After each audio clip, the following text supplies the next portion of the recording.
To some, the path to financial freedom seems pretty bleak because it's ridden with so many obstacles that block that path to financial freedom. For instance, so many are overwhelmed with credit card debt or suffering from a job loss, maybe overwhelmed with medical bills, living above their means, not having a budget, and essentially living paycheck to paycheck. In this video, I'm going to share with you what I've learned from reading this book, The Total Money Makeover by Dave Ramsey. You're going to learn the common pitfalls and obstacles that you can avoid, and also how to create a plan to set you on a path to financial freedom. There's so many tips and tricks that I've learned from reading this book that I'd love to share with you. The first step is personal finance is personal.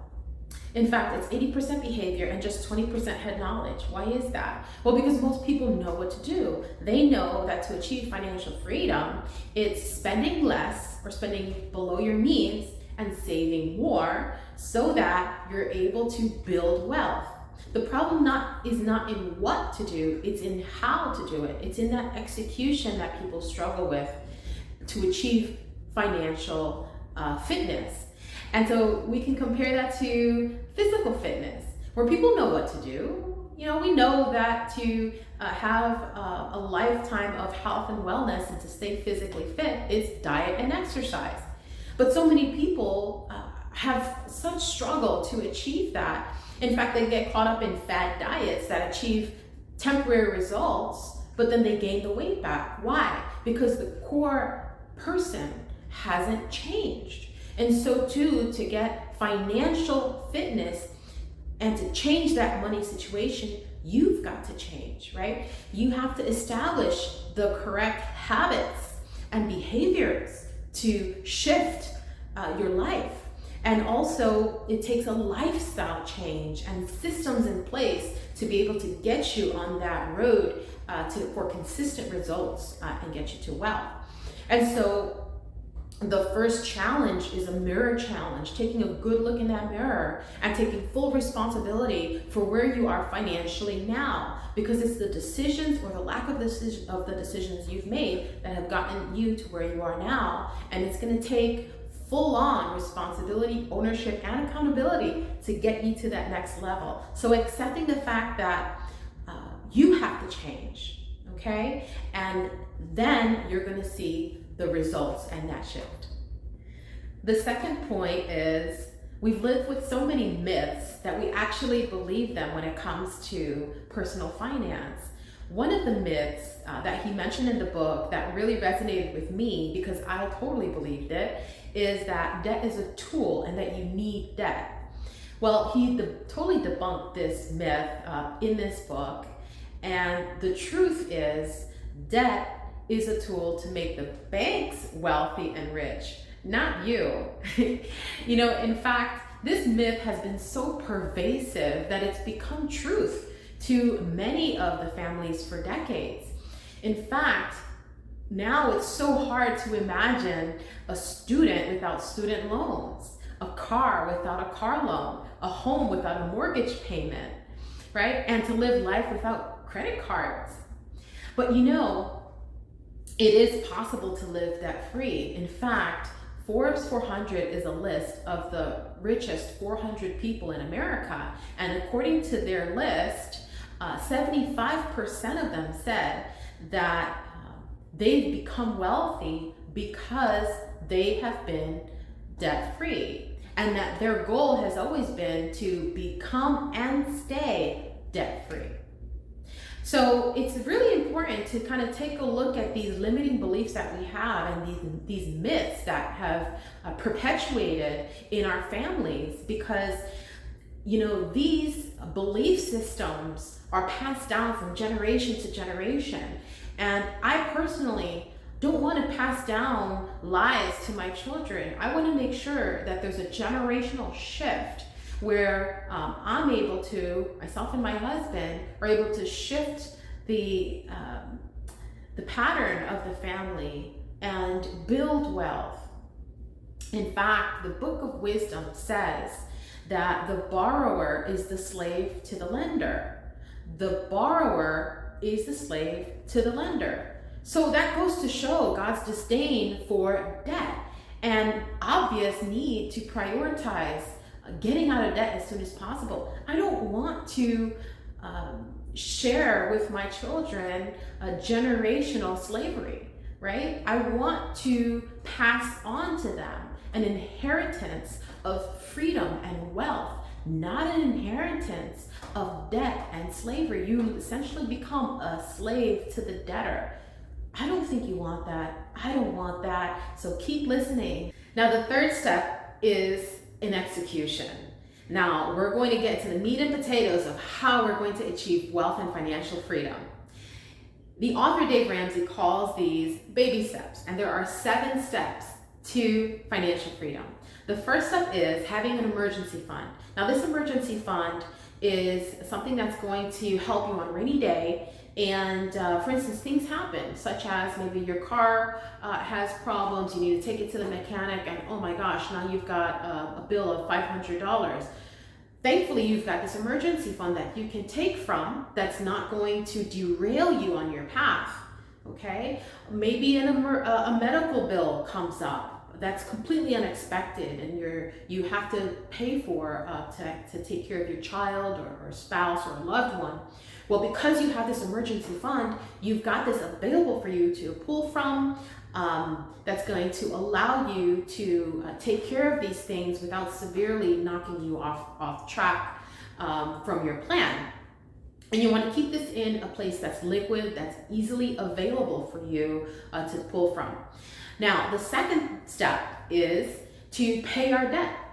Okay, now that we've got emergency fund, now let's focus 100% on what he calls gazelle-like intensity to all the debts that we owe. And we want to rank them from the least to the largest amount that we owe, and tackle the smallest to the largest. And the reason why we do that is more because of the psychology of getting quick wins and quick results. Okay, so that's what we want to do. And sure, you may be tempted to tackle the one that has the most and the largest interest rate first, because that's what you feel is affecting you most.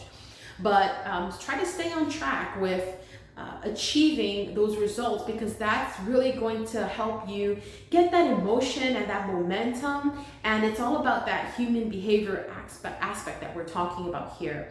So again, pay from the least to the greatest, and make sure though that you continue to make the minimum payments across all your debt and tackle them one by one. I've personally done this, and it took me about 1.5 years to get through it. And I'll tell you, I felt amazing. Each time I checked off one and marked it as complete. And so I want you to also experience the joy, that happiness, and that peace that you get once you knock down all your debt. Okay, now the third step is, now that you've got your emergency fund and you pay down all your debt. So for some people, it may take 6 months, 1 year, 2 years, sometimes 3 years. So be patient with yourself and stay focused. Now, the third is to step back and now build for yourself a savings of 3 to 6 months. Okay, so now you're going to go back and make sure that you have a savings of about 3 to 6 months. And why is that? Well, things happen, such as a job loss, where you lose your primary source of income. Well, now you have this nice cushion that won't completely derail you and won't send you or your family in a very uncomfortable situation. So you want to make sure that you have an emergency savings of about 3 to 6 months to shelter you and your family from any effects of losing your primary source of income. And so now what that means is you're going to want to budget and make sure, okay, what are the expenses that total this 3 to 6 months?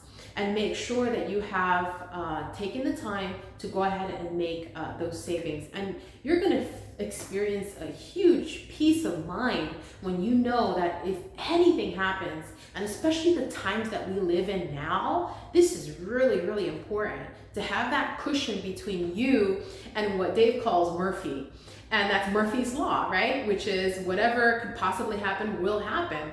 And so he says that it creates that space between you and Murphy, because especially these days that are so uncertain, you want to make sure that you have that peace of mind that if you were to lose your job, that you have the time to be able to find an equivalent or a better position for yourself. So that's the third step. Now, the fourth step is invest 15% in retirement and 15% of the income. And what that does is it allows you to have this nest egg that you're slowly but surely building up. And it's that compounding effect that actually builds your wealth. And he goes into the details on how we can go ahead and set those things up. Okay, now the fifth is college, saving for those of us that have children, to save for college. Now, why is this important? This is important going back to what I mentioned in the onset on passing on an inheritance of freedom. Okay, we don't want a legacy of slavery in our families anymore. We want to stop that cycle. And what sets us into that path of financial debt, and it really affects us emotionally, is student loans. Those student loans, they build those children stack up so much debt and so young, and their first job is really just overwhelmed because they can't really enjoy their life. They're really stuck with paying all of that debt that they owe, thousands of dollars. So what we want to do is set our children up for success. Step 6 is pay off your mortgage. Oh my gosh, this one's a big one. And the reason why I say that is because so many of us have bought again into that myth that what's a house without a mortgage? And can you imagine the day that you no longer have to pay a mortgage in your house? How would you feel walking in your backyard or just relaxing in your home? Isn't that experience going to be so special, so unique? And that peace of mind that comes, God forbid anything happened to you, that your spouse, your children, your loved ones are safe and they don't have to maybe move out of that house, okay? Because that house is paid for. That would be phenomenal to many of us. So yes, and it's possible, it's achievable to pay off that mortgage and get that to zero and stop living a life of slavery to that bank. Okay, and live that American dream. So it's so important to now, to build up to having a home debt-free. Now, step 7 is the fun part. Here's where you build wealth. And you build wealth not just for personal reasons, but also to give to charity, so that you're able to contribute to your community and also leave an inheritance for your children, so that they're also able to experience abundance and wealth and financial freedom. So in conclusion, having clear goals and a plan will increase your likelihood for success. I've created a goal creation masterclass that's really going to support you to set clear goals, not just in the financial picture of your life, but in all areas of your life, as a comprehensive goal-setting masterclass that's going to help you set and achieve your goals. Click on the like button if you enjoyed this video and subscribe so you're notified on new videos.